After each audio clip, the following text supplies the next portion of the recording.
Bonjour, c'est Mike. J'avais une petite pensée que je voulais partager avec l'Église ce matin. Comme c'est la semaine de Pâques, la semaine sainte, il y a des choses qui devraient justement nous inspirer quand on pense à ce que le Seigneur a vécu, ce que il fait et ce qui a été accompli pour nous. Et justement, en repensant à ce que Max a prêché dimanche, qui d'ailleurs est sur notre site, si vous avez raté, c'était absolument super, il faut écouter. Mais dans le même chapitre, donc Matthieu 21, il y a ce passage à partir de 18. Le matin, comme il retournait à la ville, il eut faim. Il voyait un figuier sur le chemin. Il y a, mais il n'y trouva que des feuilles. Il lui dit, qui ne laisse jamais aucun fruit de toi. Et aussitôt le figuier sécha. Les disciples ayant vu cela s'étonnèrent et dirent, comment est-ce que ce figuier est devenu sec à l'instant?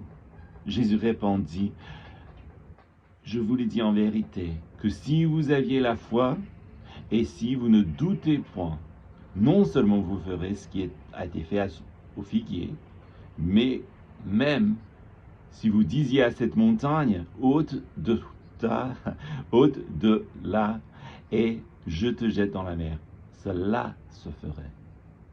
Et tout ce que vous demanderez en priant, si vous croyez, vous le recevrez.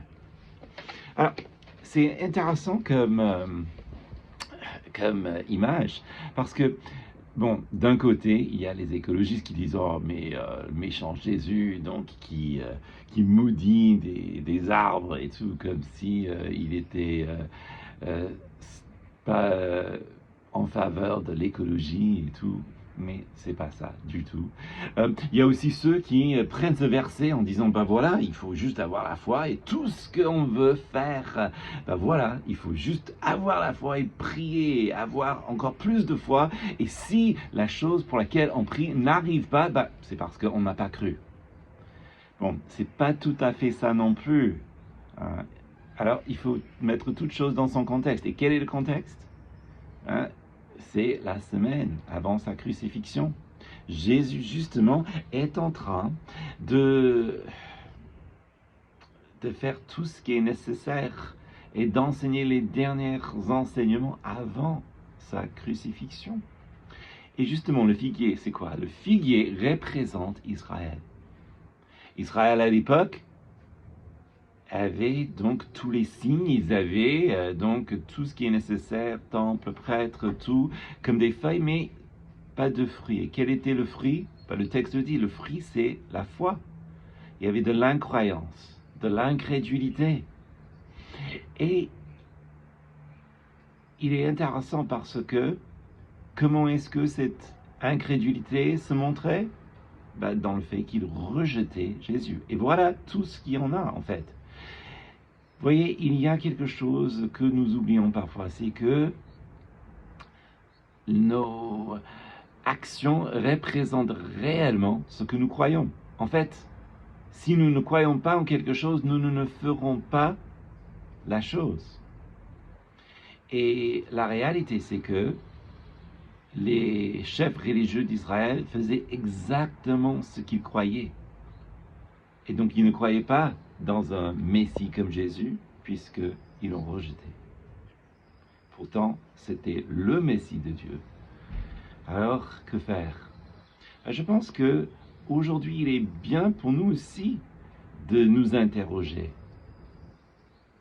Quelles sont les actions que nous faisons? Est-ce que notre vie représente ce que nous croyons? Oui. Est-ce que notre vie montre ce que nous ne croyons pas? Ah oui, ça aussi. Et est-ce qu'il y a des promesses que peut-être nous avons du mal à y croire? Et ça c'est aussi visible dans notre comportement, dans nos actions de tous les jours. Ah oui. Alors, la Semaine Sainte est effectivement un bon temps de prier et de méditer sur ces choses. pour que nous ne soyons pas, à notre tour, comme des figuiers, avec beaucoup de feuilles et sans fruits. Que le Seigneur vous bénisse.